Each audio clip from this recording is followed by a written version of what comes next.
So carbohydrates is quite a hot topic at the moment where you've got some people saying that you should cut all carbohydrates out, they're terribly bad, whereas you've got other advocates of say high carbohydrate diets to fuel performance. So kind of where do they lie? And when it comes to body composition, to be honest, the ratio of carbohydrates to fat just does not matter.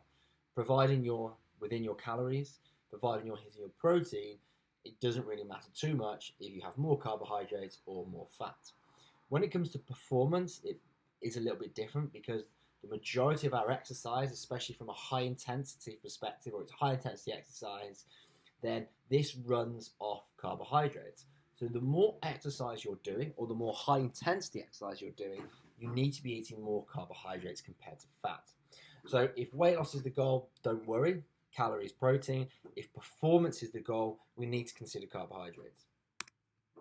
So what are good sources? You've probably heard of good carbs versus bad carbs, where good carbs tend to be higher in fiber and also don't raise sugar quite as quickly. So things like potatoes, brown rice, brown bread, etc. Whereas your bad carbs tend to be, say, things like sweets and biscuits and cakes, even though they contain fat as well.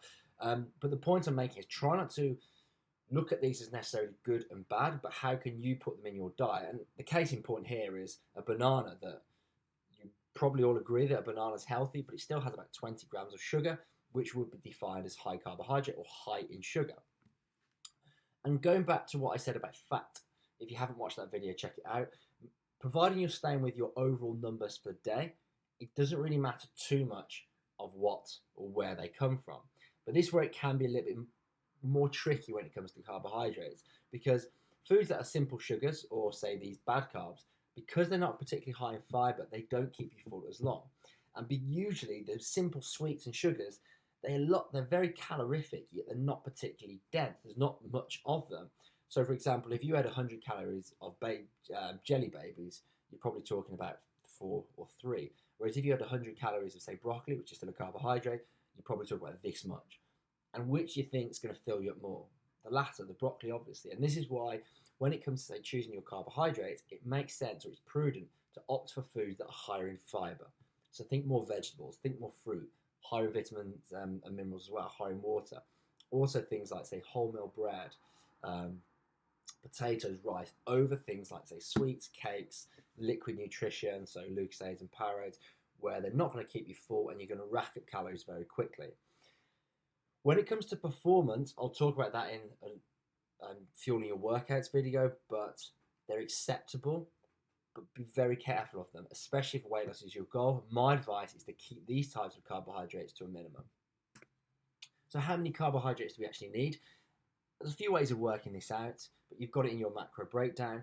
Once you've got your calories, once you've got your protein, remember with weight loss, it doesn't really matter too much the ratio between fat and carbohydrates, so just go with preference. When it comes to performance, this is where we need to pay attention to how we're getting on in your sessions. So if you're struggling, the likelihood is that you're probably a little bit low in carbohydrates or potentially low in calories. Whereas if you're putting on a little bit of fat, for example, I would prefer you to reduce your calories from fat rather than carbohydrates to ensure you keep performance at its best.